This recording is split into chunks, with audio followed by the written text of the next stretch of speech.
The JIDF check has cleared. Yes, it has. And I am back live to shill all over again. This is Common Filth Radio, episode 98. Thank you very much for listening.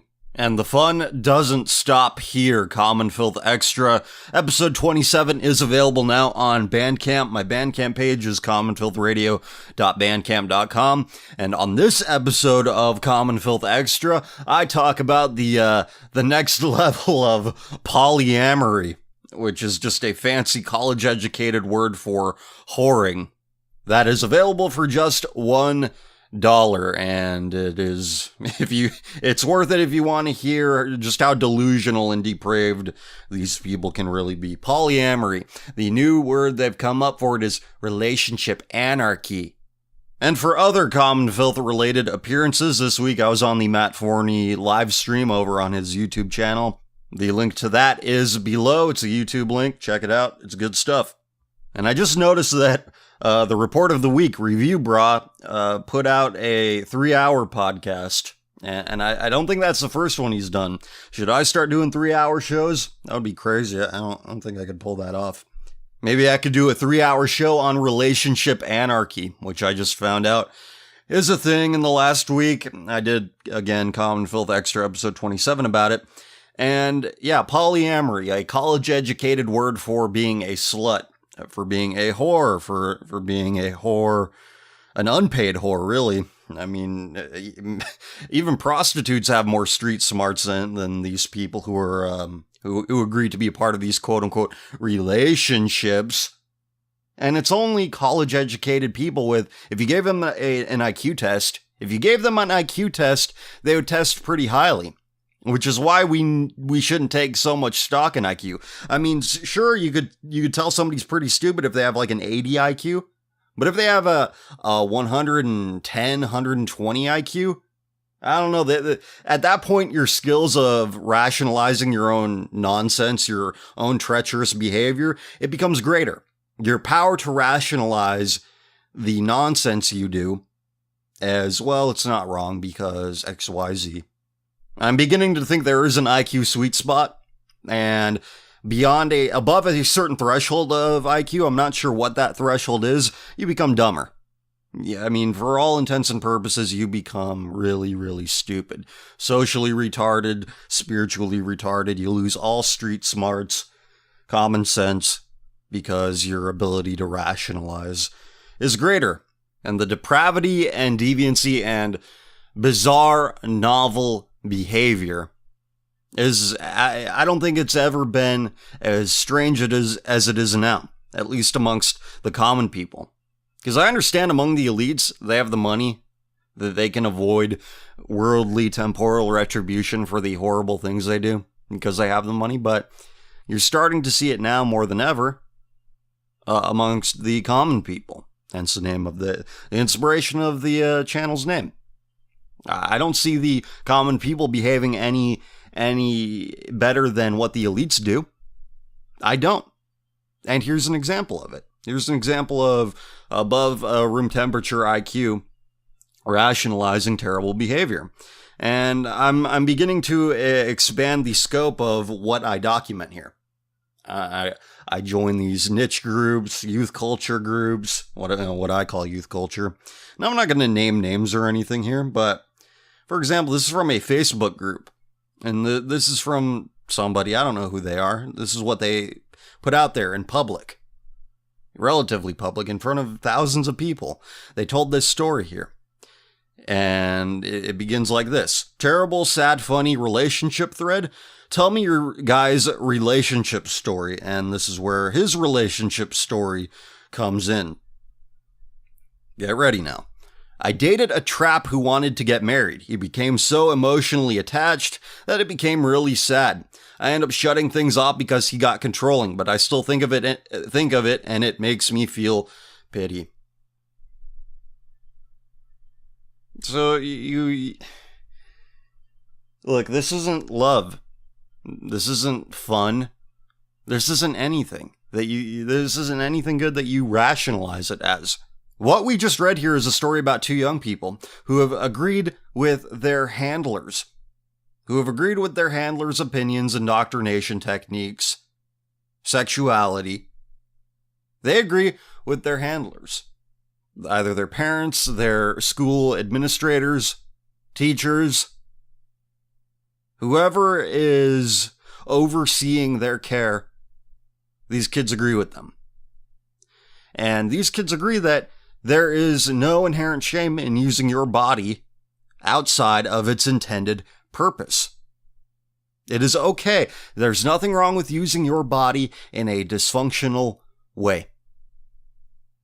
And you see a little glimpse of the dysfunction that spreads as a result from being sexually confused, psychologically confused, believing that you're a girl when you are a boy. That's pretty confused to me. And let's read it again. Let's read it again just to refresh ourselves. The story says, I dated a trap, which is a word for a transsexual. Somebody who believes that they are something that they really are not by any measure. So that's what a trap is, just letting it be known for the historical record, should the show become a part of it. I dated a trap who wanted to get married. He became so emotionally attached that it became really sad. I ended up shutting things off because he got controlling, but I still think of it and it makes me feel pity. Well, why? Why? Because here's why you feel pity. You went into this as just some fun thing. You're going to jerk each other off and be each other's fag buddies. And you're feeling the consequences of that because you realize that these people are not stable. You are not stable. You are not stable because you thought it was a good idea to do something like this. To string somebody along. Somebody who is a male who is so psychologically damaged that he now believes that he is female. You decide to play along with it, have your fun, and you probably called it love. Oh, I love you. Or whatever it is. You probably like, oh, we made love. Let me tell you what love is. Love is a desire to see those set upon the right path. To take steps to put somebody on the right path. That is love. What you're doing is just...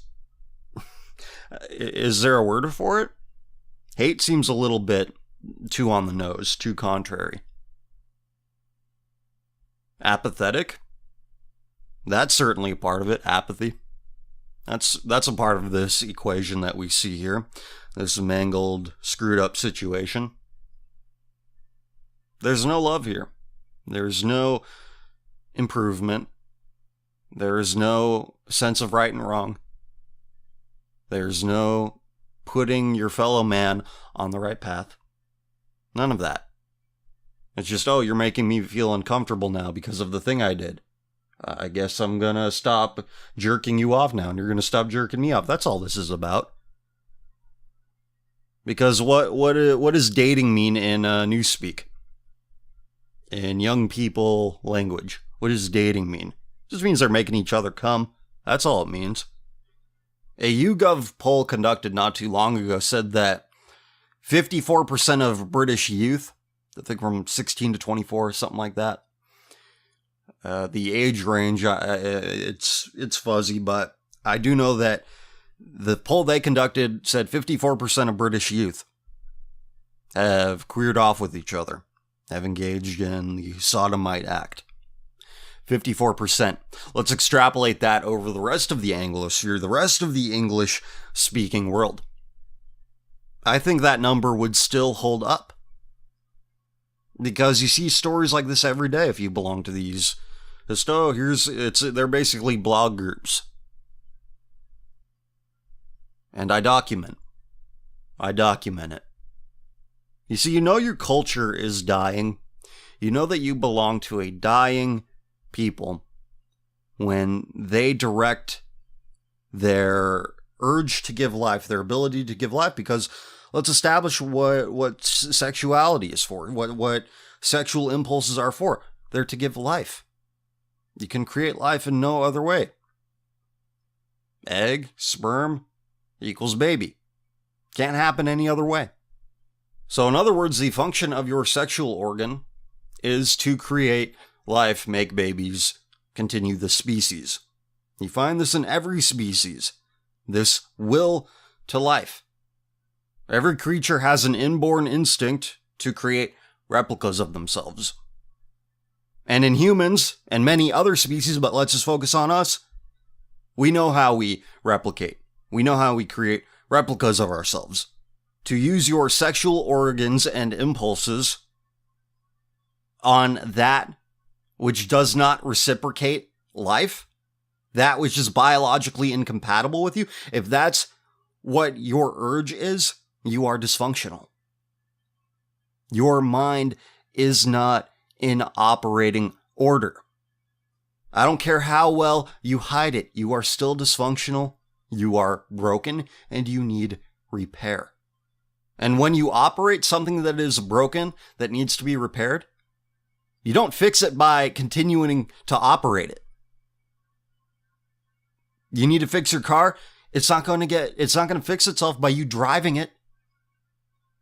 People who carry themselves in a dysfunctional way, they don't become more functional by carrying on in the ways in which they are dysfunctional.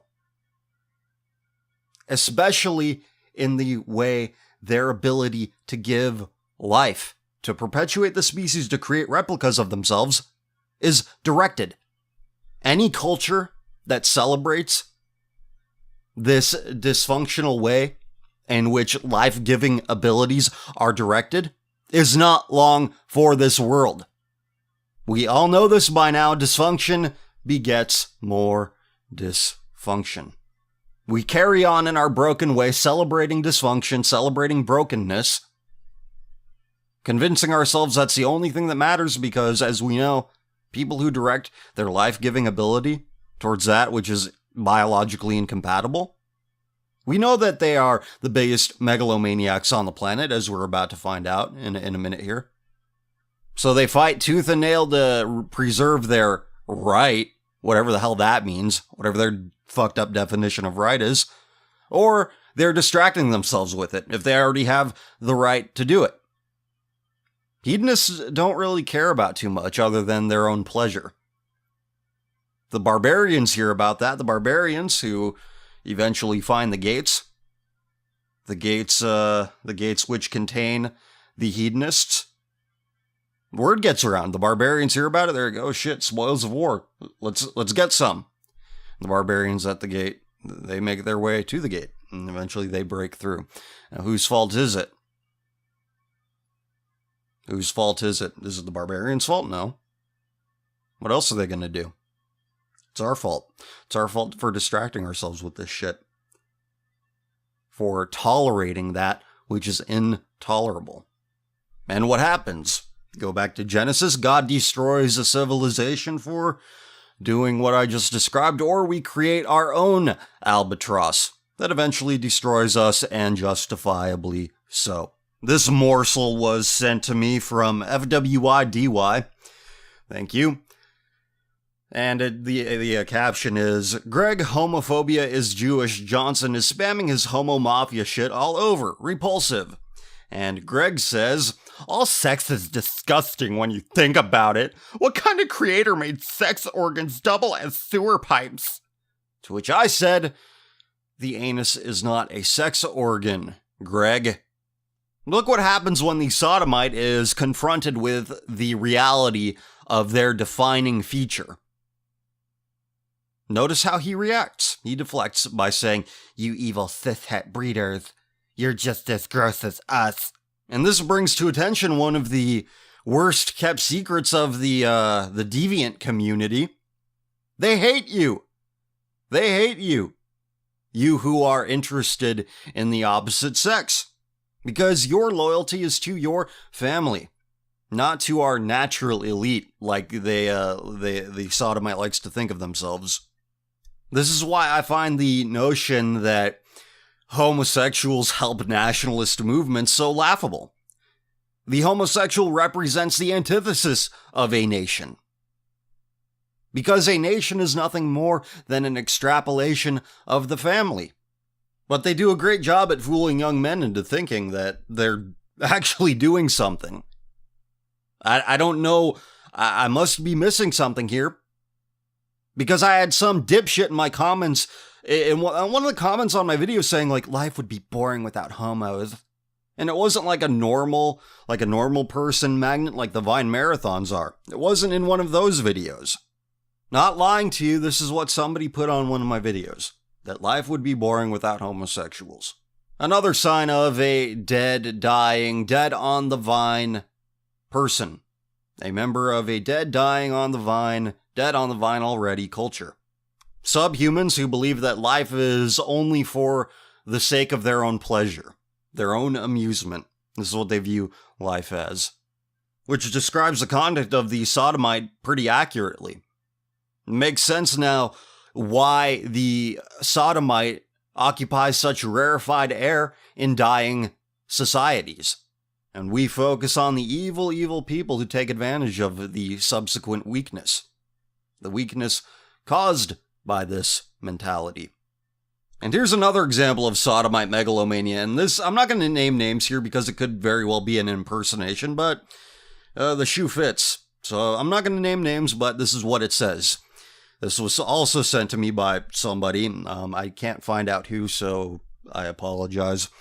It says, here's the thing. If homosexuals and bisexuals abandoned the alt-right, it would die. You have no idea how dependent this movement is on gay men who care more about their people, ethnicity, and culture than they care about blood sex.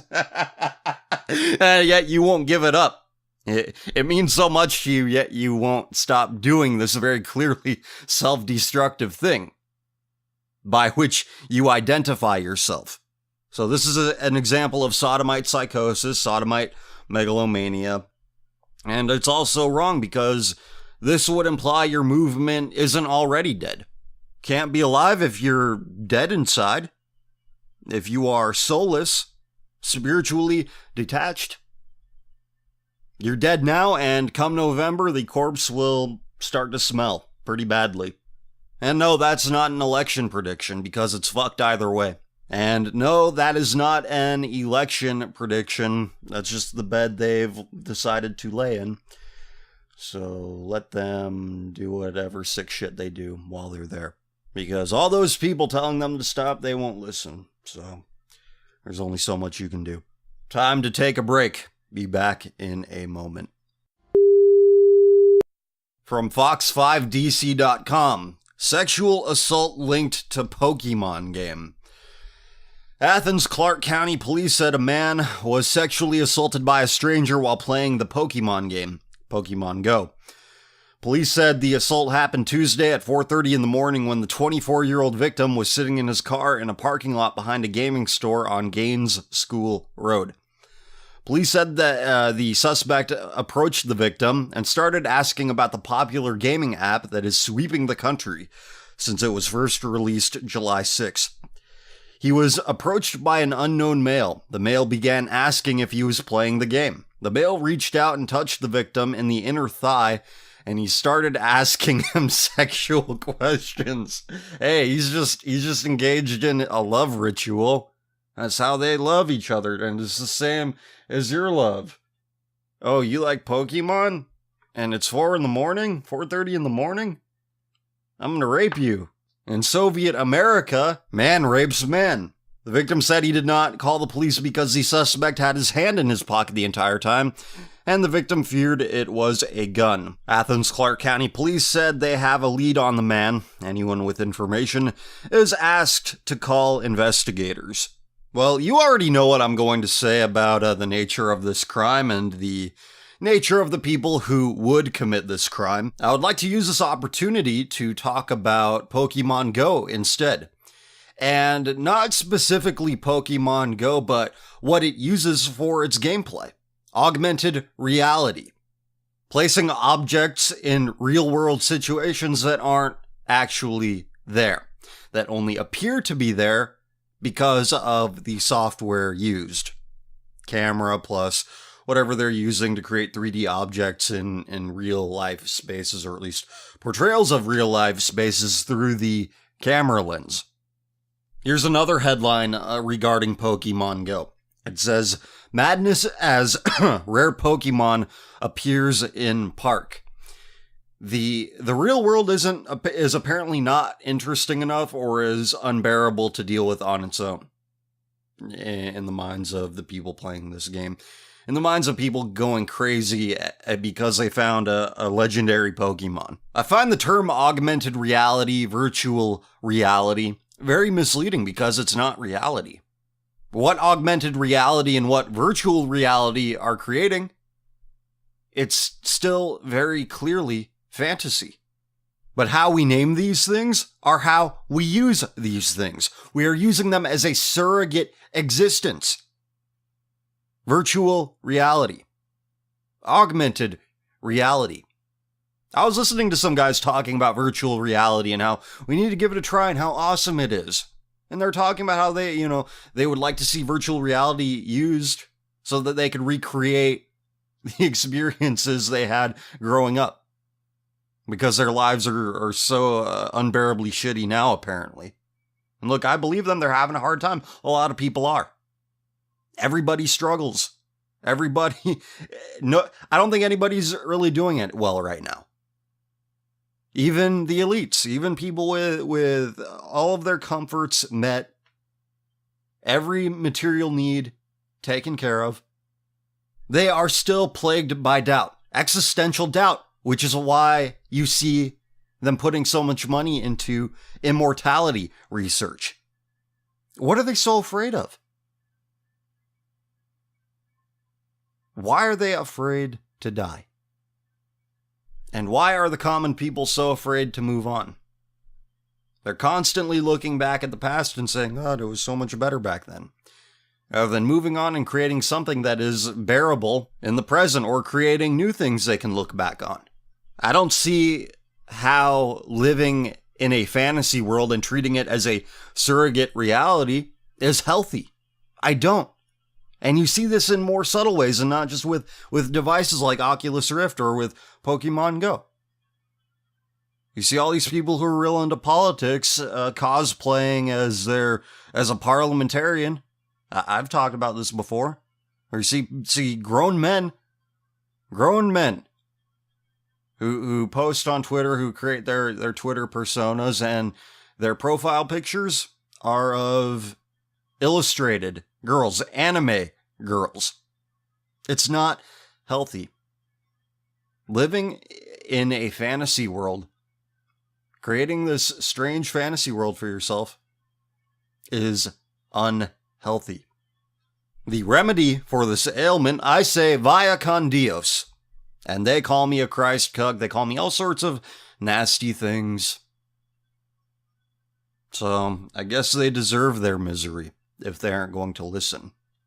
They align their souls with the world, and the world lets them down. And they keep doing it. That's insane.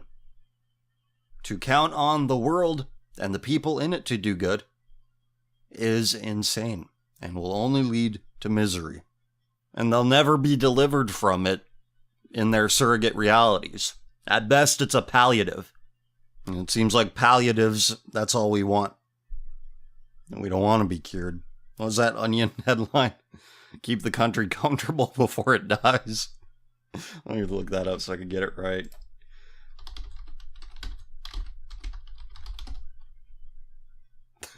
Okay, this is it. It says, this is an Onion headline, really good. Experts say best option now is keeping nation as comfortable as possible till end. Yeah, it's not really satire, but it makes me sad. It makes me sad that people find the prospect of having an electronic device beaming fake images into their retinas strapped to their head. A piece of metal, plastic, and glass strapped to their head so they can live a life they think they're entitled to have. And when it's not really life, it's not happening. It is a hallucination. I keep my eyes open and I keep them pointed towards what middle Americans are putting out there about themselves.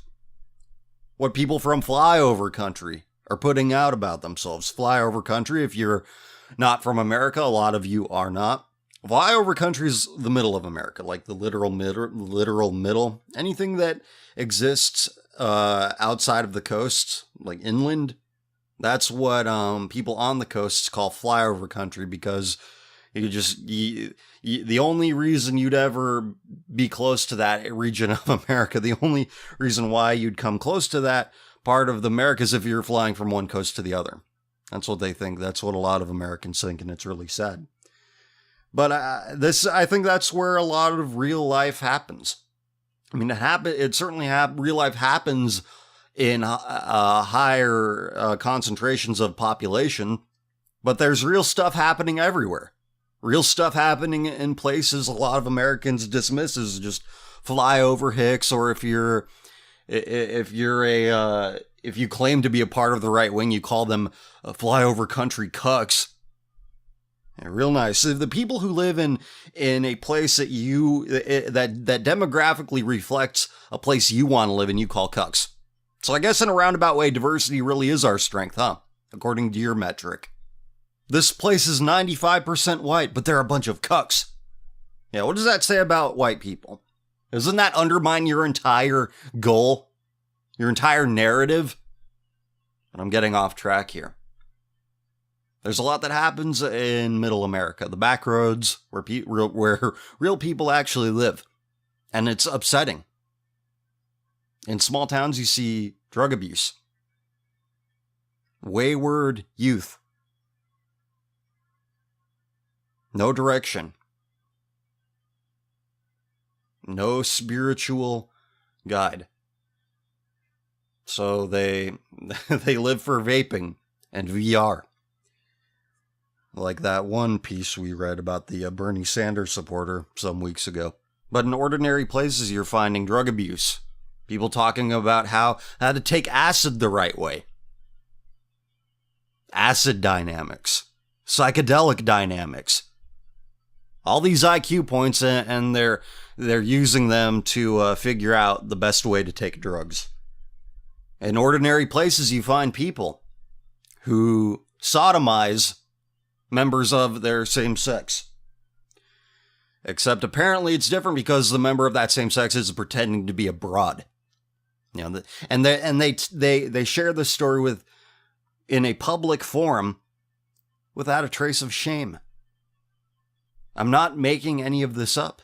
This is what is happening. This is what is out there. I know it's not virtual reality or augmented reality, but it's happening, and it's happening for real. It's happening within the realm of reality.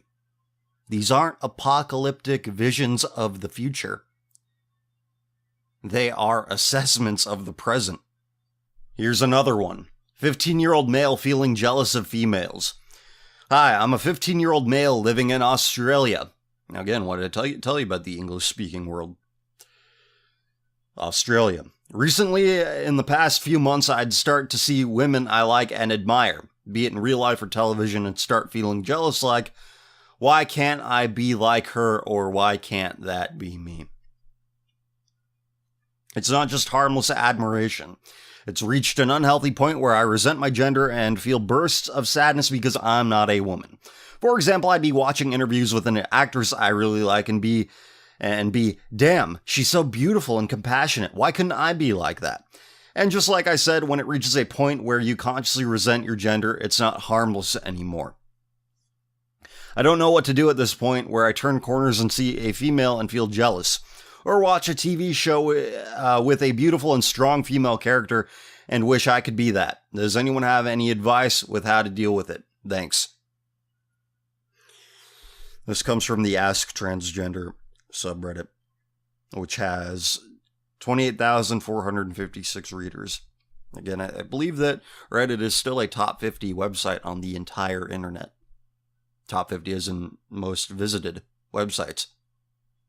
I think they're like 35, something like that.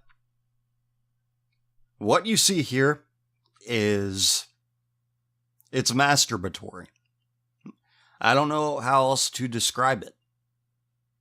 It is masturbatory. And look, it's a 15-year-old kid.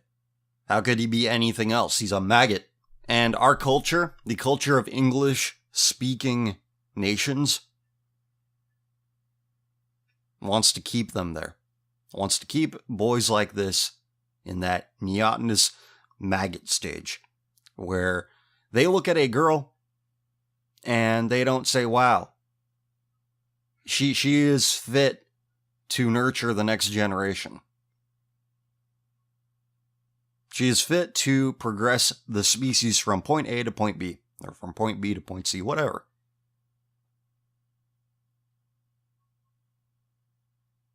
He looks at a girl and says, I want to be a girl. It's directed towards the self, rather than towards anything productive.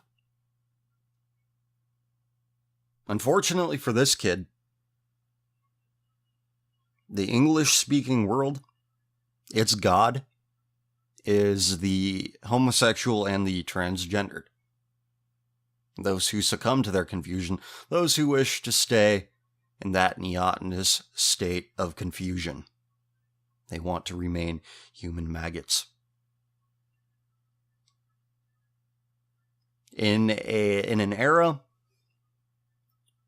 which exercises moral restraint, this kid would feel some sort of weird confusion about girls, and it would pass. He'd eventually figure it out, like, oh yeah, it's not about me, it's about us.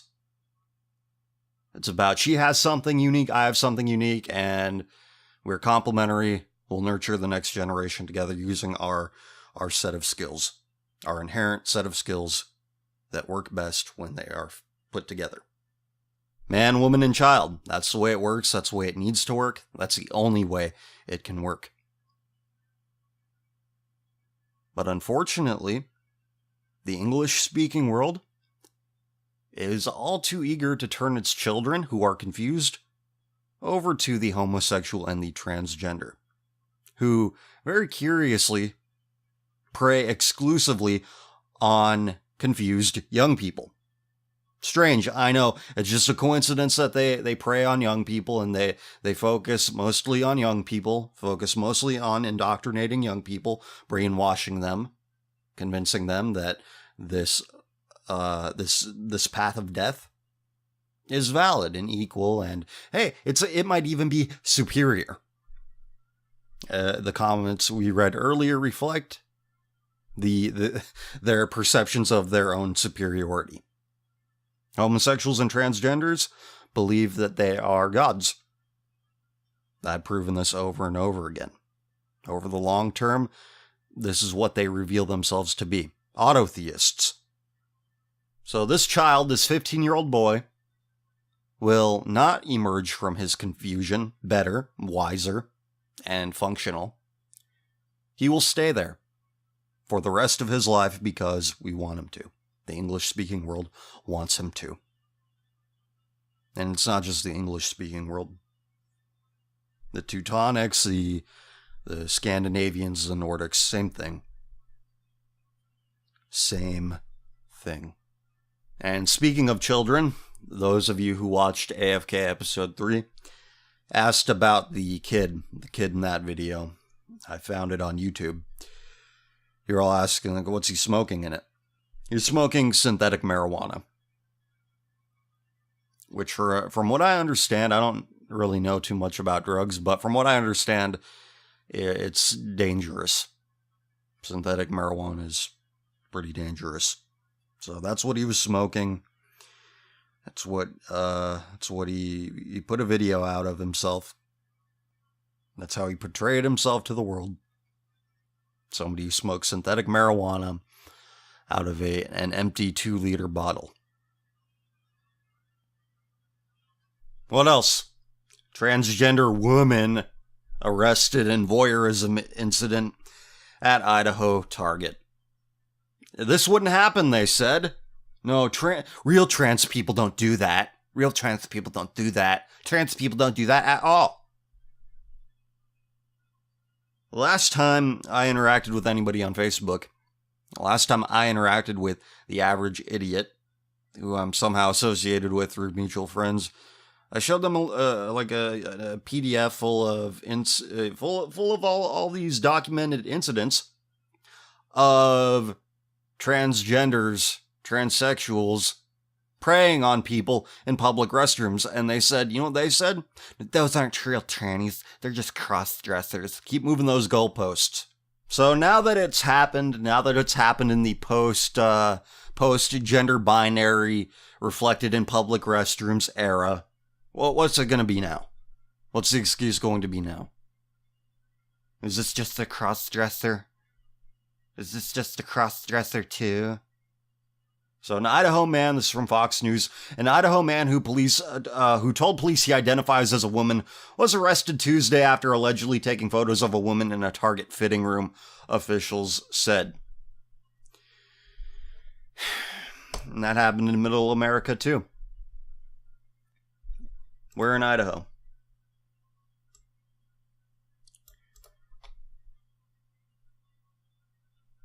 It doesn't say.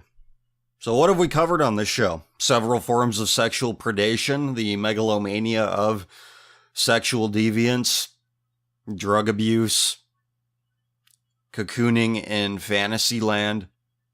What else? We need to check off another box here. Oh, here we go. From r/abortion. And by the way, I'm going to give a shout out to the Public Health Watch subreddit. They do some really, really good work. You can find them at r/Public Health Watch. So this comes from r/abortion. Says, I found out I was pregnant last week after being 2 weeks late on my period. I had just assumed my period was coming because I was feeling all my premenstrual symptoms. After 2 weeks, I decided I should just take a test to be sure that I wasn't pregnant. Sure enough, literally the second I pissed on the test, it came up positive. I stared back and forth between the test and instructions to try to justify it as being negative, but it was most definitely positive. So I guess you don't have enough IQ points to rationalize it, huh? I'm 22 and have never been pregnant before. I've been safe for the most part. My boyfriend, now ex, is 35 and really wants to have a family. It's just that point in his life, but he was aware I thought of abortion as an option if I ever needed it. Boy, am I glad I signed all those Planned Parenthood petitions. Yes, this is what women have done with their political rights. Their right to vote. Their right to have a voice as they fought to kill their babies. I texted him as soon as I took the test because I was freaking the fuck out at work. I literally felt like I was going to die. You're going to die because you're creating a replica of yourself. That makes sense. You're creating something that is literally half of you and half of another person. Something living, something breathing, something that will grow, walk, talk, eat, sleep, do the things that you do. Live the life that you live, and you think you're going to die. And you have a job. He said he figured I was pregnant because of the amount I've been sleeping the past month and being nauseous/throwing up the last few days before that. I tried to justify the morning sickness as being hungover or just waking up with a... Wait, you're drinking? Oh, that's great. Waking up with a sour stomach because I literally had no freaking clue. I didn't think morning sickness was a real thing. He was initially happy that I was pregnant, but I told him right away I was making an appointment for an abortion. He told me it would kill him, and he wouldn't force me to have a baby, but it's my choice, but it'll kill him. Once he realized I was having the abortion for real, he kind of shut down. Started packing up all his stuff and getting ready to travel and do his own thing for a while. Yeah, he's getting away from you. You killed his child, you cunt! He said I murdered his baby. And he'll always look at it that way. Yes, because it is that way. We had a couple of good moments the last few days, but we've both been really sad and distant. Yes, because he's looking at the mother of his child, and he's looking at a murderer.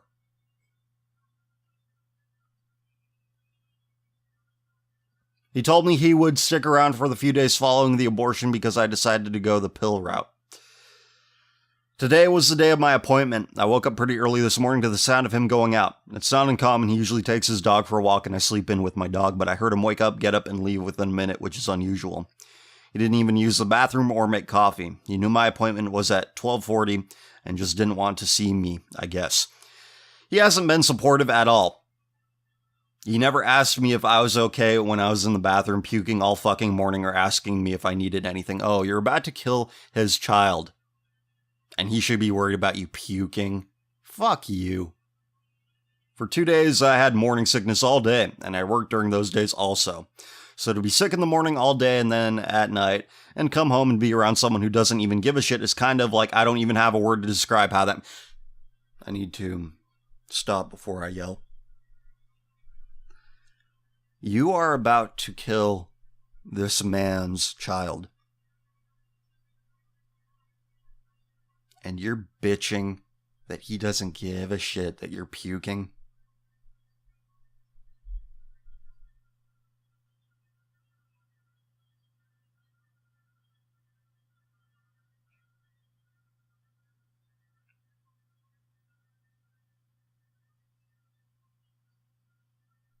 I'm going to finish reading this here.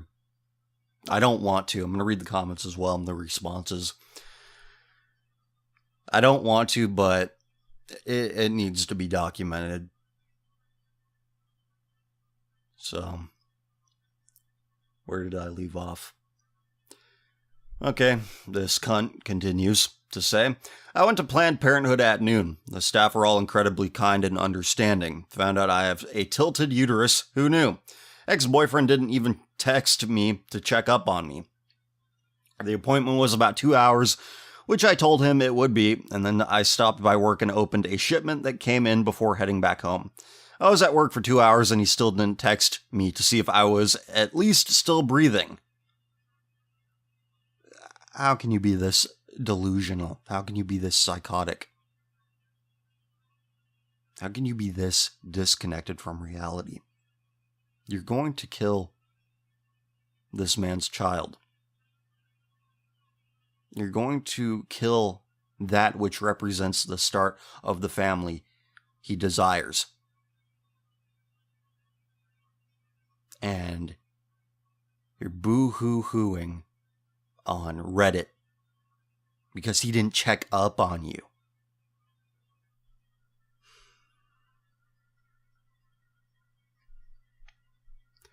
By the time I got home, he was just leaving. He had the last of his stuff packed and wasn't planning on coming back to the house. He asked if I took the pill, and that was about it.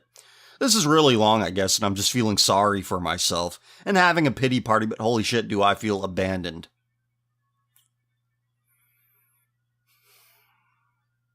I moved to this area a year ago and don't have any friends here. The ones that I do have work full-time and can't really call out of work to chill with their friend who just had an abortion. Fuck you.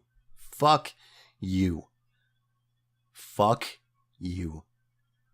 My coworker would have come to be with me, but she still works when I don't, which is the downside of only having 2 store employees. I have a few friends and my mom who are being very supportive, but they're all far away. My dog is here, but she's mainly on guard waiting for my ex to come home, but it's not going to happen.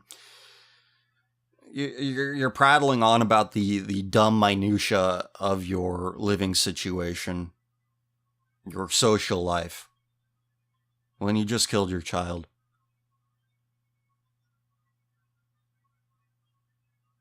There's a little more, and then we'll read the comments. It just sucks because most things I've read about abortions, it's a mutual thing and both parties are relieved when it's over and done with, but this wasn't my case. Yes, because your ex understood the value of life. I understand how he was feeling and his want for a family, but I'm too young to do that. I'd lose my job and I don't have a degree to fall back on. Giving life to a child would destroy my life. Oh. Sounds like you're in pretty dire straits to begin with, you cunt.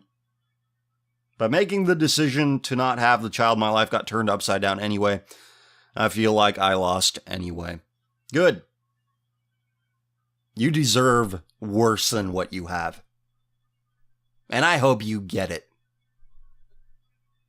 They gave me a pamphlet with a number to call if I need support, but I don't know. I don't think talking to someone who is scripted on how to respond to me is going to make me feel any better, and talking about all this out loud makes me get hysterical. I don't even know why I'm posting here or what I'm looking for. I'm really sad and I felt like complaining about it, I guess. Why don't you acknowledge what you've done? You killed your child. That's what you did. And this is why I don't care. I don't care how new to the city you are and how crappy your job is. Oh, I don't have a degree. Boo hoo hoo. So here are the responses. Oh, wait. On their side panel of the subreddit, it says, non-judgmental abortion talk lines. You know, I know it exists.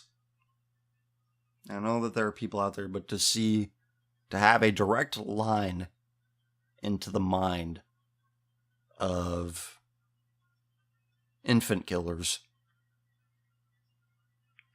the blood runs cold.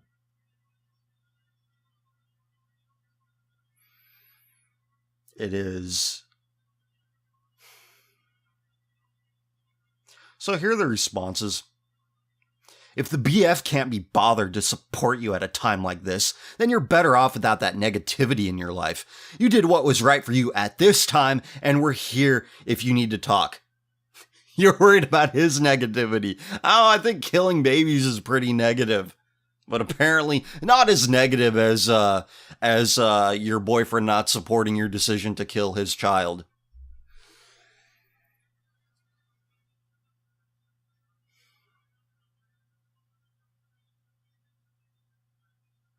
That was a top comment, by the way. Oh, here's a good comment. That man is an actual piece of shit. If he wants a family, then why is he a 35-year-old man with a 22-year-old college student who does not want children and made it clear she would terminate any pregnancy? Blaming him for wanting what most men want?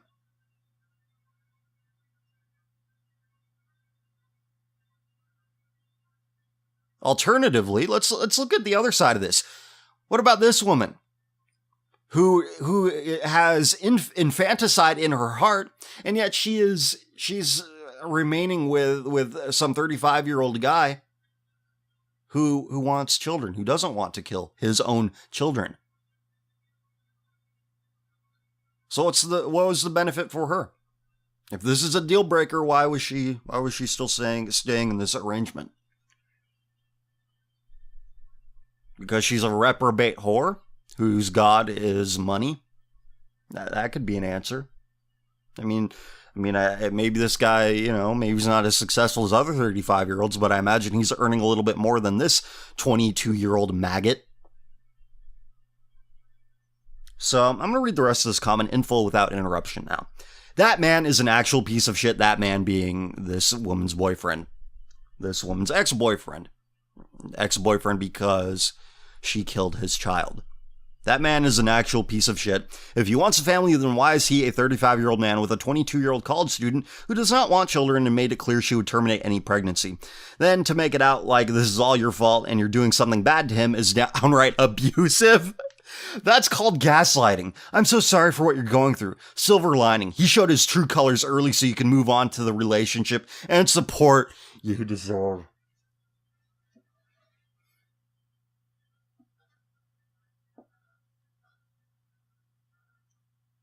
I'm going to read, other comments from this thread for documentation to let people know if they want to avoid the same fate as us, do the exact opposite of what these people are doing.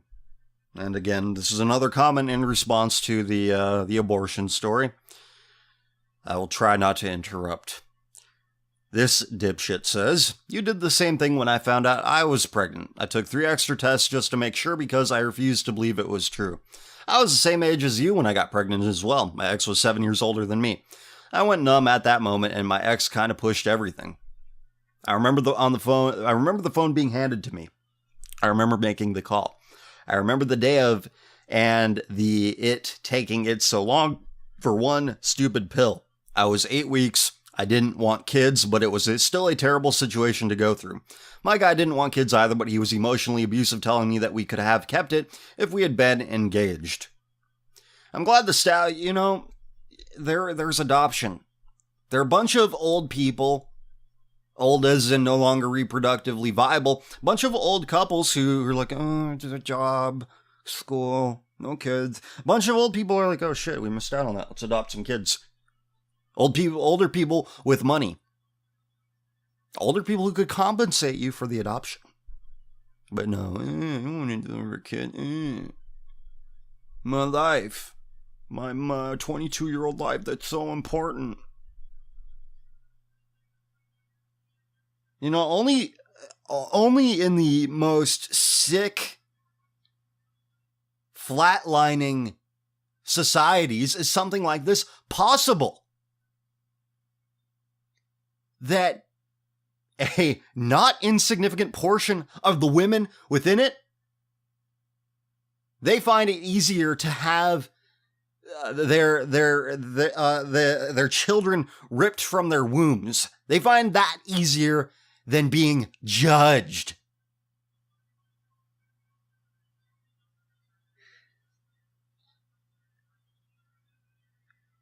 And again, I interrupted. I know. But you have to say these things once they come to mind, or else they're gone forever. So, my guy didn't want kids either, but he was emotionally abusive, telling me that we could have kept it if we had been engaged. Oh, it's always emotionally abusive. He's gaslighting. He's being emotionally abusive. Yeah, having the woman you thought you loved, having to look in her eyes and look into the eyes of a murderer, it's probably not good for people's state of mind.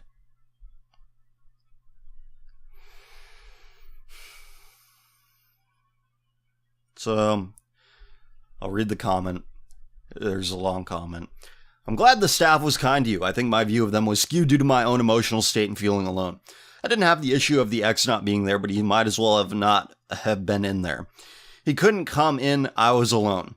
I talked with the therapist there at Planned Parenthood, and I told her, look, I'm 21, I can't have this kid. I would hate myself if I abandoned it and put it up for adoption. And I would hate the kid because it would destroy my life. But, so I guess if you kill it, there's no kid to hate.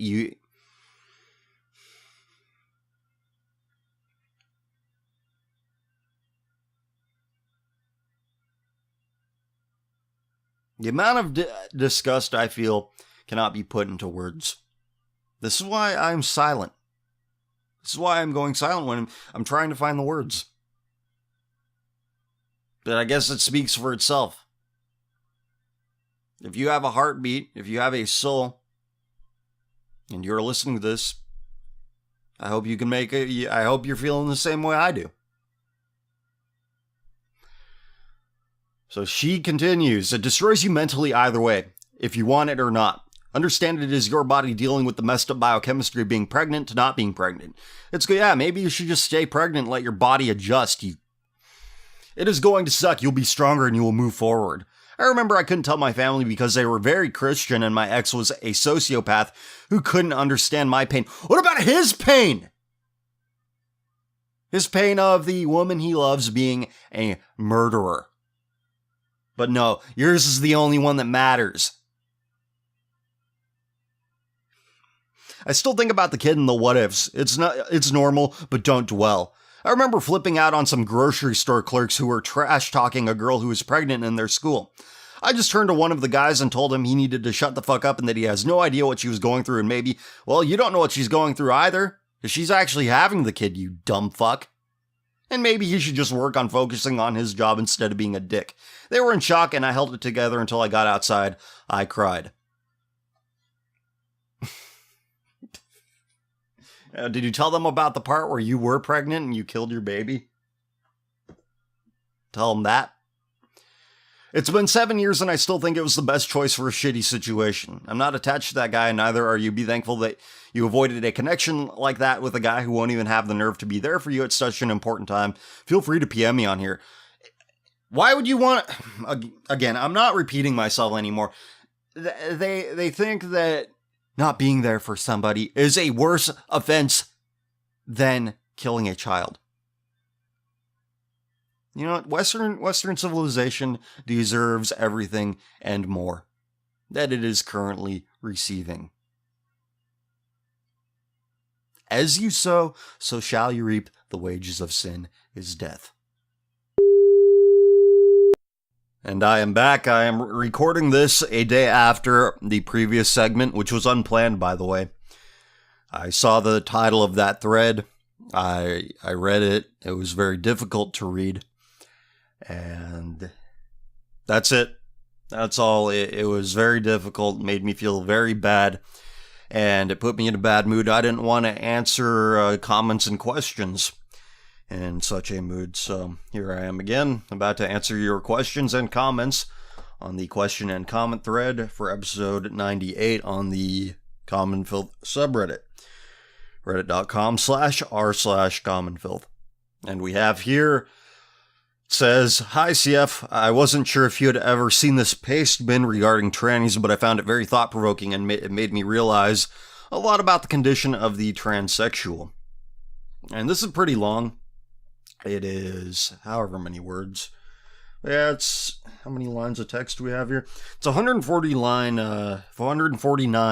not lines of text, but paragraphs. I don't know how they sort it here on Pastebin, but I have bookmarked this, and I will read it on the next episode. How about this? I'll start off next episode with that Pastebin, and that's the top comment for this week. So if anybody's looking forward to hearing that, you'll wait another week, but I will get to it. So this one says, "Let's say you have a child who comes out to you as gay/trans/whatever. Would you excommunicate them or try to pull them out of the abyss before the problem got any worse? I'm conflicted on the idea of excommunication or disowning a child myself. Gay or straight, they are still my blood, and I don't think I could cut off family so easily without attempting to help them first. Thanks, CF." Well, of course you help them. You attempt to help them, but it goes both ways. They need to have a willingness to receive that help. But unfortunately, those who give themselves over to a reprobate mind, they're too proud to admit their mistake. Because I think it takes a lot of self-delusion, self-convincing, self-rationalizing to do something like being a sodomite. To commit yourself to being a sodomite, I think that they even they admit to it. Like, they feel gross and dirty, but they keep doing it because this is what they're supposed to be doing. They're too prideful to admit to themselves that this is wrong. Like, for example, if I saved this, I hope I did, because this was sent me through Twitter pretty recently here, if I may pull it up. One moment, please. Okay, I found it. This is from one of the anonymous image boards. I'm not sure which one, but it says that feel when too repulsed by guys kissing to be gay, even though it's the superior choice. This is a Canadian saying this, if the flags are any indication, if they're correct. And then somebody else says, "I was repulsed as a teen, then I took a bunch of Ambien and met random guys from some website and got over it in about 6 months, it being their inherent disgust, their God-given disgust that they rebelled against, that's preventing them from becoming a sodomite. But they got over it. They got over it in 6 months." Look, and this is where some dipshit would say, at least they're committed to their cause. At least. Again, we've talked about the problem with at least. So, there you go. That's somebody's child right there. I think it would be dishonorable not to to disown somebody like that. So, that's all I'm going to say. Quick question, do you actually run the CF Twitter? On the 9th, whoever is running it said they were the second owner of the account. If you could just clarify this, that would be great. Have a good one. Well, who said it was just the Twitter account? You do great work, CF, and your message has really resonated with hundreds of people, but I feel like we have an actual chance of garnering more support from typical people. I say this because I have noticed strong outcries of the abandonment of due process for pedophiles and other sorts of child molesters. I know pedo acceptance will be mainstream with ultra-liberals within a generation. Well, it's already mainstream. The gay rights movement is nothing more than an extension of pedo acceptance. But it will be at least 3 to 4 generations for typical registered Republican Americans. This, of course, assumes that our social discourse stays on the same track. Now back to the point of gaining more support for our cause of anti-homophiles and true family values. I think we can really change a great deal of hearts and minds by pushing the fact that influential leaders in the fag rights campaign are pedos. You can do that, but nobody will listen. Once you make that connection, people just shut down. They don't want to hear about it. They don't want to look into the eyes of their gay friends and neighbors, and they make such great dinner party guests. You can't reason with people like that. You can't reason with people who are just like, oh, I know that, I know some, and they aren't like that, therefore. But I'll continue reading. You've done several episodes about the subject, most notably Terry Bean and Larry Brinken and Brian Singer, and the list goes on. The best way, I believe, to expose your typical American to the truth would be through some sort of 2-minute video in the style of some sort of BuzzFeed or Now This news video. Your average adult on Facebook is a sucker for those short, clever, and witty videos. Well, they're suckers for them because it confirms what they already believe to be true. They're just confirming their biases in a stylish way. Like I said, people listen more to how something is said rather than what is said. Well, it depends on what you're saying. Because if you're talking about gay rights leaders being child rapists, and you're doing it in a real poppy, kinetic style like those short BuzzFeed or Now This news videos, they're going to say, this is oversimplifying, this is ignorant. That's what they're going to say. Because homophilia is what the average person has chosen as their hill to die on. I guess they call that the zeitgeist. Yeah, that's what they call it. And you see this across the political spectrum. You see this on the left and right. Which means there's something else going on. There's another common denominator. And I think it's more racial than some people would care to admit. A lot of people think that if I just cited statistics, more people would come to our side of thinking. But that's not the case at all. That is not the case at all. It's cliche, but you yourself have to be the change you want to see in the world. You have to... I coined this term. Maybe I didn't coin it. I don't know, but I talked about it. I came up with the term casual belligerence. Casual belligerence to describe a way of being the way we should be if we want to change the culture. By stating simple truths about certain things in a very plain, offhanded manner that suggests that you don't think about it too much, but you live it. It's the impulses that are there, readily available. If the situation arises where you need to react to it, you say, oh, that's stupid, or oh, he's going to die of AIDS, and then move on. Can't come off as something you think too much about. Casual belligerence.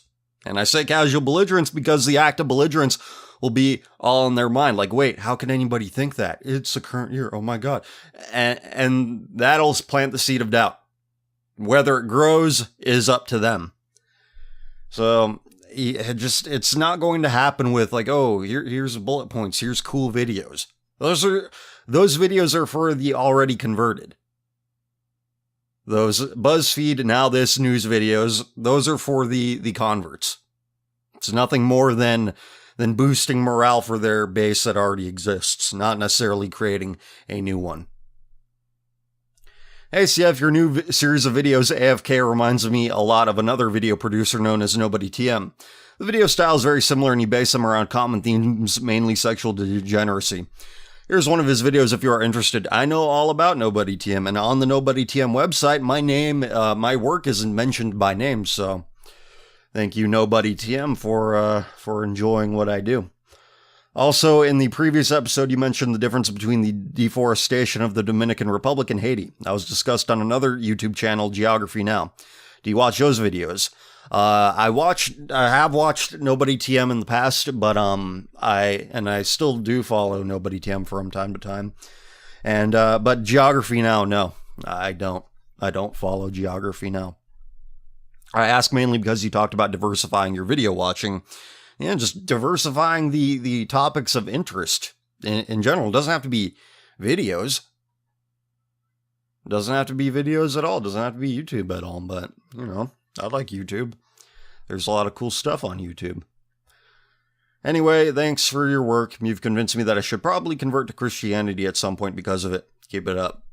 I'll do it now. Pick up a Bible. Start reading it. I understand it's a process. It's not, you know, there was never like I say all the time here, there's never one point where I say, yeah, Jesus is the way. It was always a gradual thing for me. It wasn't just one big moment, big revelation. It was living life, reading scripture, reading relevant parts of scripture, applying it to my own life, and figuring out, yeah, this is true. ACF, thank you for answering my question in 95 about a second crusade after the apocalypse. Although not what I expected, it was a very thorough answer and a good one as well. This week, my question pertains to spreading truth and seeing how aggressive the demon gets when you call it by its real name. I need to give some insight so that there's some context. I keep trying to help nudge the truth into the lives of my friends and loved ones. People from older generations tend to agree wholeheartedly with the messages I spread, whereas people my own age tend to chimp out at the drop of a hat. One such case is that I had an outing with my brother and his girlfriend over lunch. I brought up the Dallas shooting that took place on Thursday. I had mentioned my outrage for murdering police officers who had nothing to do with the murders of the two most recent black individuals who were quote-unquote murdered, one of them being a rapist who was reaching for his gun when he was shot. Like in most Hindu worshipping fashion, my brother's girlfriend told me that video can be used to show another person's perspective. I didn't disagree because these are the same tactics the media and the government use to manipulate public opinion. But even with evidence as conclusive as that, she still believed that he didn't do nothing. Well, of course, she's a woman. She's going to go along to get along with what the dominant societal narrative is. And she's pretty averse to actual earthly temporal retribution. She's averse to the idea that there are life and death situations and there's no perfect solution in those life and death situations. It's going to be messy for somebody. She doesn't understand that. So in explaining where that opinion was flawed, they both became very aggressive with me whilst claiming that I was the aggressor. One repeated phrase through their gritted teeth was that I didn't want to offend any other patrons at the restaurant we were attending. My question this week is, why is it that when you bring truth to people they get so aggressive? And is there a way to be blunt about the truth without pissing people off to such a dramatic extent? Well, you just have to say it bluntly and casually. Casual belligerence. And if they get mad, that's on them. Because you can't say it in a way that is confrontational and is giving off the sense that your intent is to make them mad. That has to come from them. They can't have the plausible deniability. They can't have that plausible deniability by saying, "Oh, that you made me angry." You can't be perfectly logical, perfectly rational with people. Say the truth in the most straightforward, glib, blasé way you can possibly imagine. And do it without any sense of spite, any sense of instigation. That's how you do it. If they get mad, that's on them. ACF, first I want to thank you for the content you produce and the common sense you talk about that people seem to have forgotten. Your work is much appreciated, and I hope and pray for the best of it and yourself. Thank you. I've been listening for a while now and have indeed stopped putting my faith in man and have even started going to church. Problem is, I'm not sure I can really fit in. The debasedness of my fellow peers and coworkers is easy enough to reject, but I can't place my finger on what the issue is that I have with my fellow worshippers of Christ.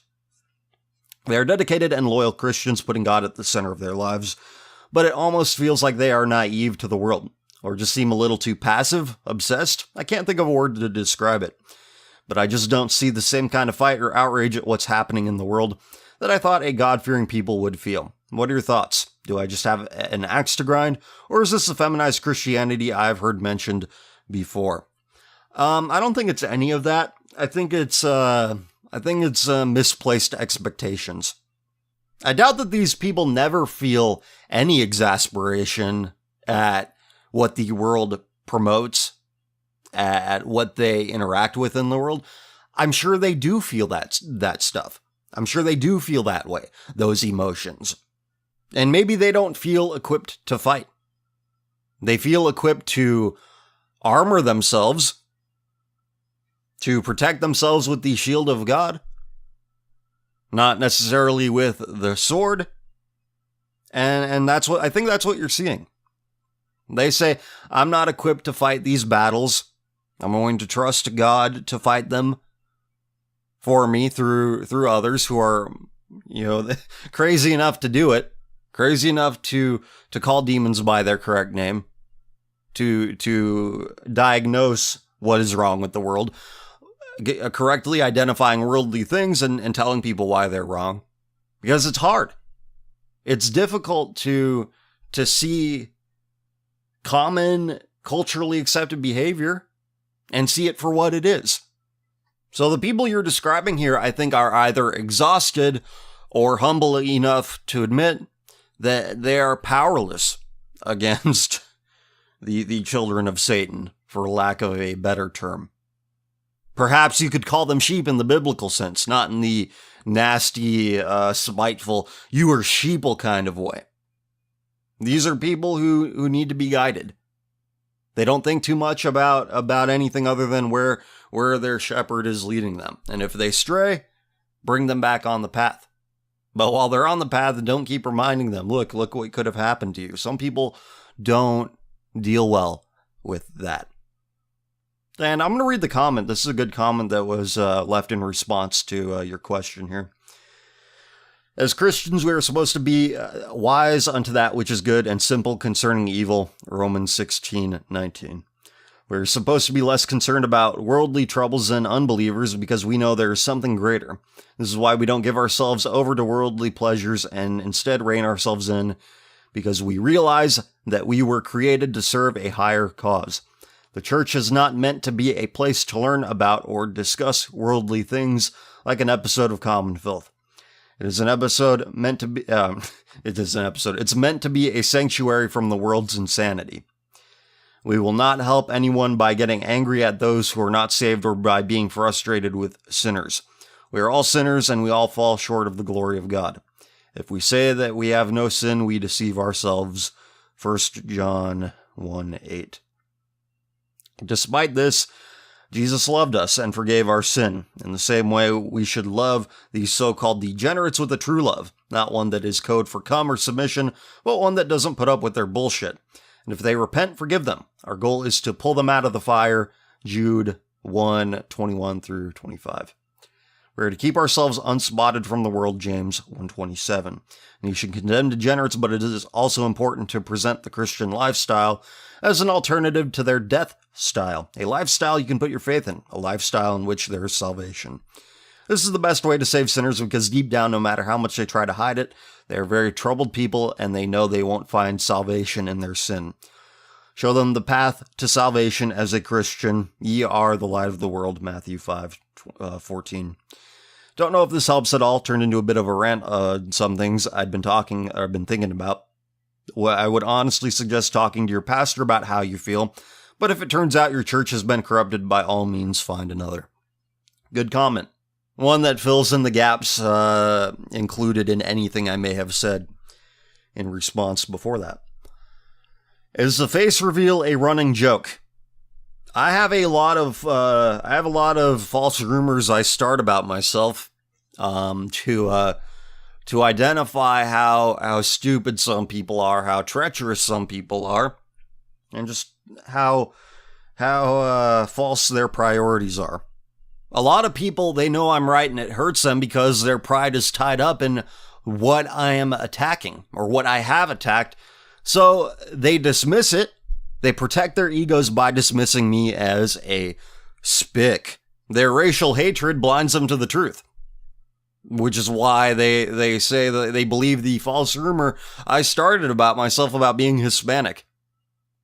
So, yeah, these are high IQ Ubermensch who believe false rumors. So, you know, I'll leave it up to you to figure out what's true and what's not. You seem like a smart person, so, and I'm not being patronizing. There you do. A lot smarter than the people that actually believe that I'm Mexican. All right, here we go. Dear CF, I become a recent listener to your show. I actually discovered it on Iron March of all places. Used to lurk there for Photoshop tips from deviant art Nazis and for different music and books.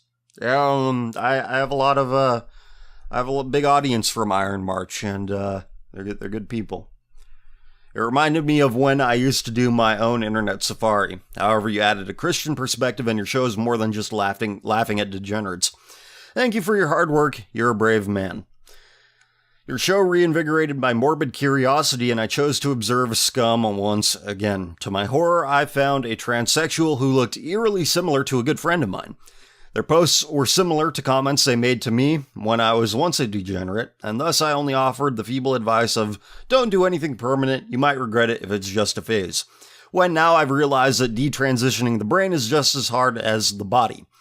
I read more and more until I discovered that it was my friend. I neglected our friendship because of stress from exams since the start of this year. He is an online friend of almost 4 years, with only curt conversational checkups on him until now. I reached out to him and discovered he was now a she and had taken a walk on the wild side. He had started hormones and the other chemicals that transsexuals use. CF, what do I do? I want my friend back, but I'm afraid of damaging our friendship beyond repair. We've had fallouts in the past, and the posts he has made show he is not willing to compromise and has become a radical transsexual. I'm at a loss as he helped me out in some very difficult times, and I feel that I have neglected my duties as a friend. What is the right thing to do? Part of me feels like I should let him carry on down this path and reap what he sows, but I think I'm the only person who could help him, as he seems to have surrounded himself with transsexuals. Well, is Zer's pride too big to swallow? Please help me find the right thing to do, CF, as this is no longer laughing at bad life decisions through a screen, but something that affects me far more personally than I ever thought it would. Well, look, the relationship is screwed either way. So I think that it is better to say something, let your concerns be known, than not, because the relationship, it's not going to continue on in any meaningful sense, any healthy sense. If your friend really goes through with this, which he has. So this, to me, looks like a damned if you do, damned if you don't situation. So I think you should say something. Because again, the relationship is, I think, irredeemable anyway. If you say something, there is a small chance of something positive happening. So, that's all I have to say. On your last episode, you spoke of diversifying entertainment to avoid looking at depressing shit all the time. How am I supposed to do that and stay sane when everything from commercials to kids shows to video games are full of pause? Love the show, I buy every extra. Well, thank you for your patronage. Well, like I said, there's very little political agenda in urban exploration, I've found. And that's just one thing that I watched a few videos of and I liked. What I'm saying is that there's a great big world out there. And you got to maintain some balance. You got to understand there's a lot of different parts to life. Read books about botany. Grow a small garden. Start researching companies and invest in stock in those companies. Learn a new recipe. Take bagpipe lessons. Go to the library. You can do so many things. There's so many things where there's no shame in doing them that you can do, but doing them for the sake of achieving balance. Because you can't worry about the world's problems all the time. You can't. It's not healthy. I've tried it before. It didn't do me much good. Didn't do me any good. There's a lot of good entertainment out there that isn't trying to promote some agenda. But, and it's not just entertainment. The things I named. That you can do to get your mind off of things, to have some balance in your life. Not necessarily entertainment. There's a lot of stuff you can do. This is what I'm saying. But, you gotta find some things. See what tickles your fancy. Hey CF, I love your work. I even bought all 4 Tumblristas and may get the Common Filth extra episodes. I have to ask, what is your opinion on gay conversion and pray the gay away? Do you think it can work? Do you think it is bullshit? Can a gay woman or man be changed or depaused, to put it? Well, I think that those words are pretty redundant, those terms, gay conversion, pray the gay away. If a homosexual really dedicates themselves to living in God's image, they'll stop doing that. If they are really of a mind, a non-reprobate mind, they'll stop doing it for the sake of living in God's image. And I think that if people do open their heart to that idea, to that concept of living in God's image and not rationalizing their worldliness, their sin as, oh, this is what God wants for me. If they're not going to rationalize their worldliness, if they're not going to give themselves over a reprobate mind, I think they can be converted away from a life of sin, no matter what that sin is. If it's a greater sin or a lesser sin. If they have a heart that is open to God's grace, to living how God wants them to live, and not trying to be right with the world and right with God, because if you do that, you get these retarded Christian churches that are less than worthless. So that's what I think. That's what I say. Hey CF, what do you think of Catholicism in comparison to the Orthodox Church? I'm definitely going to convert from deism to some form of Christianity. Orthodoxy seems to have the best quality of faithful in its congregations from the reading and watching of videos I've done. They also seem to be the most faithful. You can tell in their eyes that they truly believe in the teachings of the church. However, I live in England, so the church community for Orthodoxy is very small, but there are churches within 30 miles of me. Also, there is a large culture clash between the Orthodox faith and being English. It's somewhat alien, although I guess you're no fan of Anglo-Saxon culture anyway, and frankly, I don't blame you. But there's still part of me that would reject it on a level. Catholicism, however, has a growing following and is acceptably compatible with the English identity. If I were to choose Catholicism, I wouldn't be able to accept Pope Francis and would have to take the position that the chair of St. Peter is empty and would also have to entirely reject Vatican II. Look, I don't get into this because I think that people who focus too much on the church and end up drawing their focus away from the Word of God. And a lot of people have a problem with me not recommending one denomination over another because I have my problems with every single one of them. I think Orthodoxy is too pagan for my tastes. Catholicism, I've made my problems with them very well documented. So I'm not going to tell you which one you should choose over the other. I don't know. This is just my assessment from things as an outsider, but I don't see how you could preach the Word of God and not go to jail in England. How you can truly preach the Word of God in England and not go to jail. I don't think it's possible. But if there is a church somewhere in England that has somehow escaped CCTV cameras and microphones, a church that preaches the Word of God without reservation, and I do mean without reservation, find it, hold on to it, nurture it, help it grow. Because even here in America, nobody's going to jail for having a church, but we preach the Word of God with reservation of our own accord. We don't talk about certain parts of God's law because it's not profitable to do that. The truth is not profitable in many respects here in America. So, no threat of jail, just, the limitations we impose on ourselves It's sick. So that's all I'm going to say about it. Hey CF, when is the new season of Vine Marathons coming out? Also, will you ever visit Serbia? You do make videos for Serbian people after all, right? I do. And I will. As long as there are righteous people in Serbia, I will make videos for Serbian people. Just as Tupac Shakur made rap music for Serbian people. Oh yeah, Serbia. What's in Serbia that I'd want to check out? I'd have to research it. Research the landmarks, the cool spots. Get a taste for Serbian cuisine. And the next comment says, 1488 praise Kek, Tupac is still alive in Serbia. You know, I would think that would be a good place to hide out, but how many black people are there in Serbia? I can't imagine that it's a lot. Wait, let me look at this. Black people in Serbia.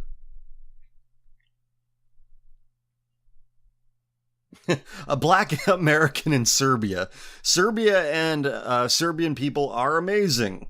And that was written back in there's a storm front. The fact that Stormfront is still allowed in Google search results is all the more proof that it's a controlled opposition. What is the percentage of black people in Serbia? Okay, demographics of Serbia. Here we go. I doubt it's so minuscule that it's not even worth documenting. Okay, ethnic groups. 83.3% Serb. Okay, that's... Wait, what about in southern Serbia here? You're gonna have to teach me about that. It says other. Who's the other? Are those the black people? Alright, I've spent too much time on this. Alright, so I finished the Sanskrit text and a few other Norse and Germanic Eddas, E-D-D-A-S.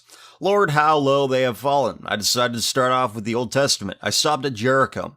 So just as I was resting today, a very old friend of mine with whom I haven't spoken for years knocked on my door. Bear in mind, at the time I was the most vile of creatures, a militant Marxist with a severe case of autistic spiritual void. The friend in question is a Jehovah's Witness, and imagine the shock in his eyes when he saw me open the door. It's almost as if he had second thoughts about conversing with an atheist about his beliefs. So we sit in front of my house and begin to speak, and of what I spoke he wanted to speak. As much as he stole words from my mouth, so did I steal words from his. Minute by minute, he started realizing that the last 4 years did a number on me. I was no longer an ignorant fuckhead, but rather a fairly down-to-earth person. He noticed how distressed I was and am about the current events. He wanted to comfort me, saying that with God I would find immortality. Little did he know my biggest irrational fear was immortality. It's safe to say, I feel like I don't deserve eternal life. I was too much of an aristocratic retard during most of my pathetic life. But enough of the anecdotes and my personal sorrows. My friend was so happy after our 45-minute conversation about God, gods, Jesus, and personal beliefs and prophecies which have and are yet to come. I never thought I'd be proud of making someone's day by simply speaking about what I believe in. Sometimes I think these people are not given enough credit. I don't seriously think about joining their ranks. I have my own troubles to deal with. In the words of Chuan Tang Lu, before I had studied Zen for 30 years, I saw mountains as mountains and waters as waters. When I arrived at more intimate knowledge, I came to the point where I saw that mountains are not mountains and waters are not waters. But now that I have got its very substance, I am at rest, for it's just that I see mountains once again as mountains and waters once again as waters. God bless, and here's to hoping I too find rest and see people as people and waters as just waters. Medical uni is hell.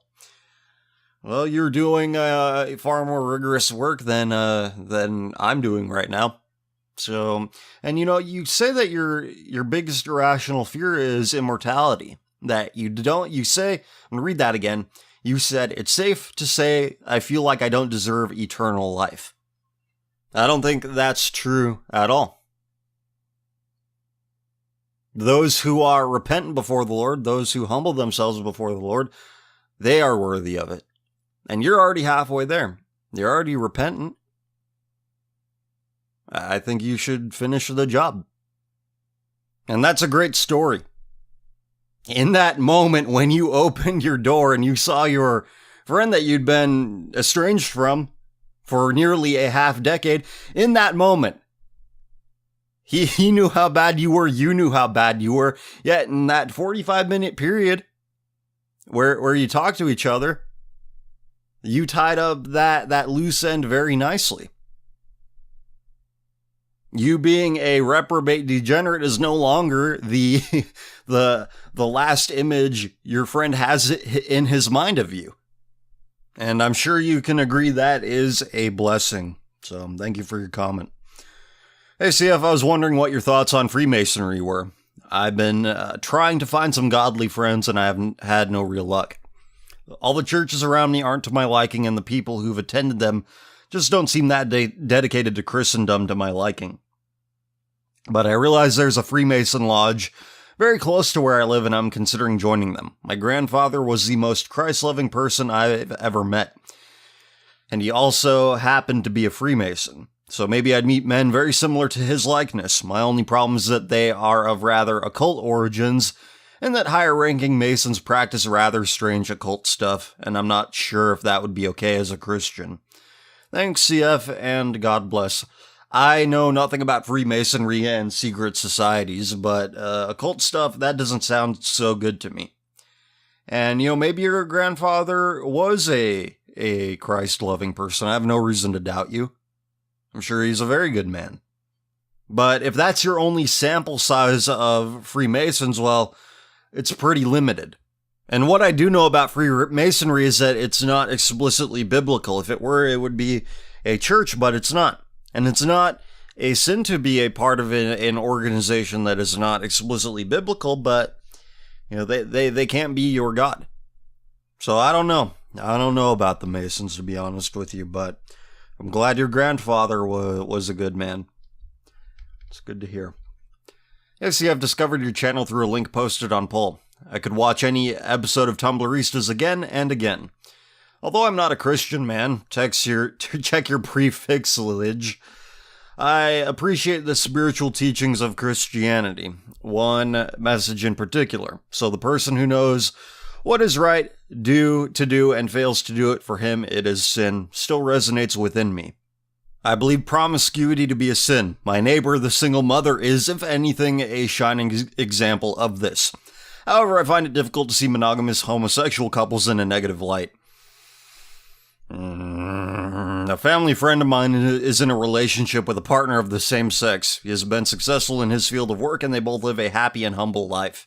No, they don't. Of course, they will never bring children of their own into the world unless they seek out alternative methods, but they have never talked about having children or butt babies. They don't exude flaming faggotry and keep the carnal details of their relationship keep the carnal relationship details of their relationship to themselves. Otherwise, a seemingly normal couple. Again, it's two men jerking each other off. And they live openly like that. This is my partner. You fill in the blanks right there. They're enabling each other's dysfunction. They're giving themselves an early death. HIV isn't the only disease they're susceptible to. That's not a loving relationship. They keep the carnal details of their relationship to themselves. Yeah, I'm sure. Is homosexuality a sin if the couple are monogamous with their relationship and respectful of others? Well, they have a completely different definition of monogamy. I think it's like fractions of a percent of homosexuals are truly monogamous. And even still, those people are still enabling the dysfunction of the other they are involved with. So yes, it is still a sin. If they do decide to adopt a child, is that inherently wrong? Yes. You think that it's some cosmic accident that a child is born as a result of what a man provides and what a woman provides?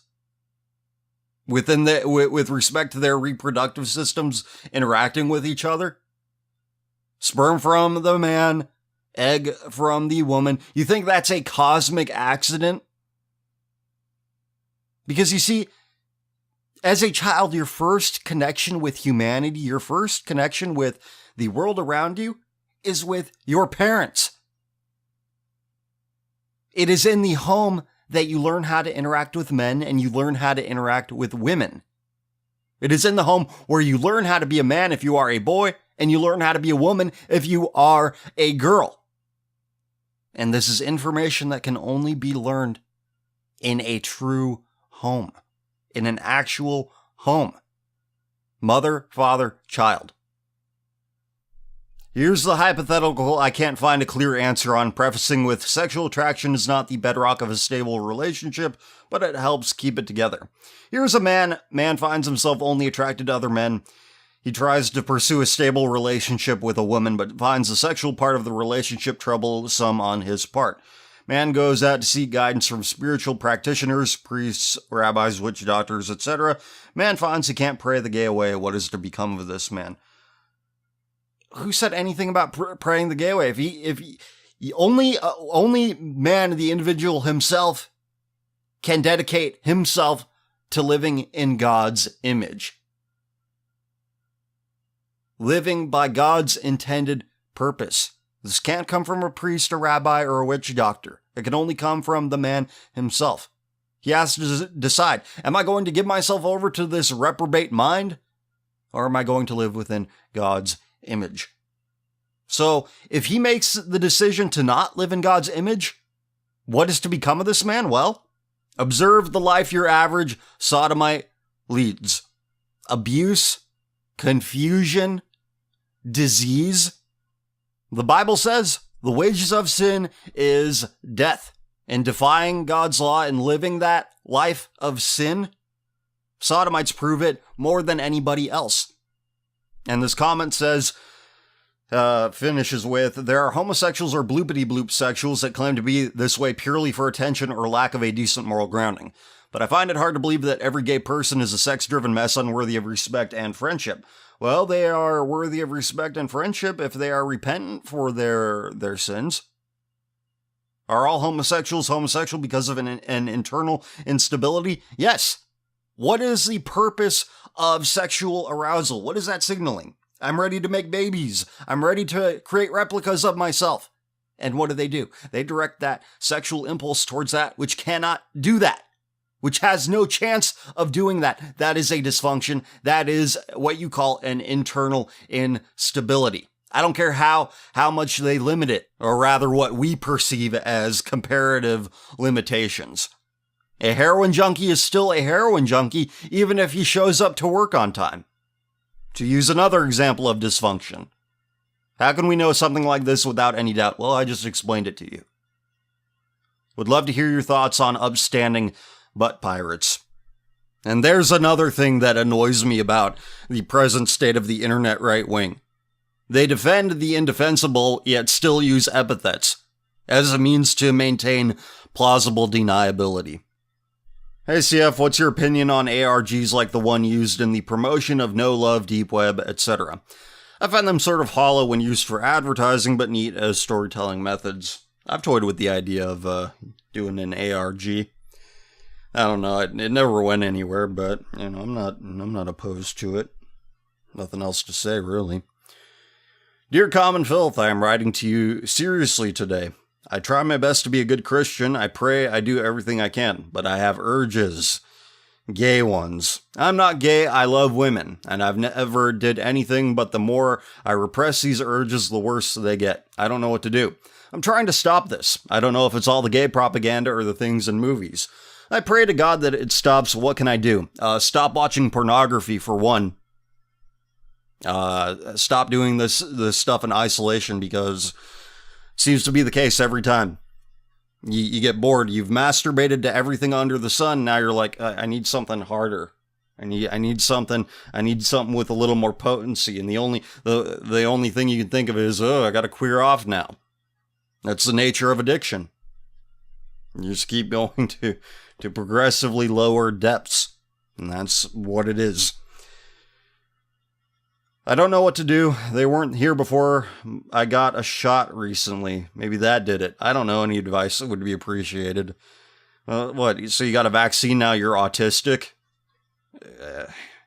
Any advice from other people here would be appreciated. Look, this is a very weird comment. Came out of the blue. I just told you what to do. And thoughts on corporal punishment. I'm against the death penalty. Those who would receive a death sentence, they're going to get life in prison, or so many years in prison that it might as well be life. So I think that's overkill. I think the death penalty at that point is cruel and unusual. And that's all I'm going to say about that. So I'm going to click through to this comment here that was left regarding Stefan Molyneux, because we read a thing from a blog revealing some disturbing information. And hopefully I can find it. Find my way back to it here. Here we go. Says, Stefan, as someone who's experienced home dysfunction and abuse, has only ever advised defooing, which means departing from family of origin, as a possible means to cutting yourself away and distancing yourself from dysfunction and abuse. With the caveat, people should consult an actual specialist about their specific circumstance to get a better and personal perspective. For someone who feels strong about the importance of having and expressing personal agency, of taking charge and responsibility, I think it's strange that you wouldn't agree that the best course to starting to mend things, to setting yourself on a path to heal, would be to divorce yourself from the people who'd enable and perpetuate your suffering. We're not talking teenagers having a mood, we're talking about people who've suffered sexual abuse from their fathers and stepfathers while the mother knows and denies it. Physical violence, abandonment, alcoholism, people whose lives have been fucked up by their parents due to negligence and degeneracy, and to many standard fuck parties. Who the fuck would deny these people the encouragement to put the trauma behind them so they can get on with their lives? Molyneux revealed fucks, and anyone claiming to expose him are full of shit, and it wouldn't take a lot of searching YouTube to see what sort of people they are. They are the sort that, for some odd reason, have chosen to use Molyneux as a scapegoat for their issues, as Goyim have chosen the Jew and Darky the Whitey. Well, this is an interesting comment. I do advocate personal responsibility and agency, but what Stefan Molyneux apparently was encouraging people to blame their parents for all their shortcomings, which is the exact opposite of what I talk about, what I promote.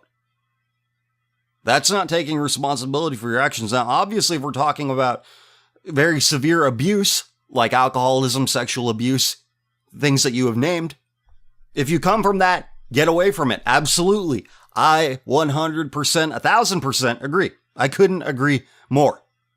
People who have those sorts of parents in their life, they need to get away from that. But the part I don't agree with here, your comment, is what it leaves out. The story we read, the parent who's now estranged from their child, was apparently on Molyneux's show as an example of what a good parent is. Yet, despite that, the kid went full fuck you, mom and dad. Maybe it was at the encouragement of Molyneux. Maybe it wasn't. But if he did encourage that, defooing from people who, parents who seem to be decent as a decent set of parents could be, that is wrong.